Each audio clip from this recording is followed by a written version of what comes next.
അങ്ങനെ കാത്തിരിപ്പിനൊടുവിൽ രേഖാചിത്രം എന്ന ചിത്രത്തിൻ്റെ ഒഫീഷ്യൽ റിലീസ് തീയതി ഇപ്പോൾ പുറത്തുവന്നിരിക്കുകയാണ്. ഒപ്പം ചിത്രത്തിൻ്റെ ഏറ്റവും പ്രധാനപ്പെട്ട ട്രെയിലർ അപ്ഡേഷനുമാണ് എന്നൊരു വീഡിയോ ഭാഗത്ത്.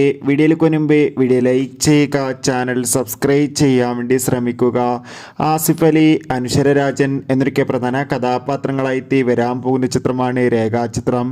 എല്ലാ സിനിമാ പ്രേമികളും ഒരേപോലെയാണ് രേഖാചിത്രം എന്ന ചിത്രത്തിൻ്റെ ഓരോ അപ്ഡേഷനും അറിയാൻ വേണ്ടി കാത്തിരുന്നത്. ചിത്രത്തിന്റെ ഒഫീഷ്യൽ ഫസ്റ്റ് ലുക്ക് പോസ്റ്ററിനും സെക്കൻഡ് ലുക്ക് പോസ്റ്ററിനും മികച്ച അഭിപ്രായം തന്നെ സ്വന്തമാക്കാൻ വേണ്ടി സാധിച്ചിട്ടുണ്ടായിരുന്നു.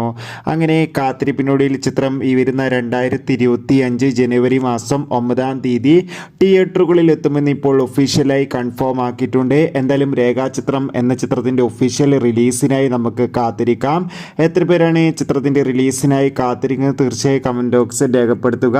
ഈ വരുന്ന ഡിസംബർ മാസം ധാരാളം ചിത്രങ്ങൾ OTT റിലീസ് ചെയ്യുന്നു. ചാനൽ ഭാഗം പരിശോധിച്ചാൽ നിങ്ങൾക്ക് ആ വീഡിയോയ്ക്ക് കാണാൻ വേണ്ടി സാധിക്കും.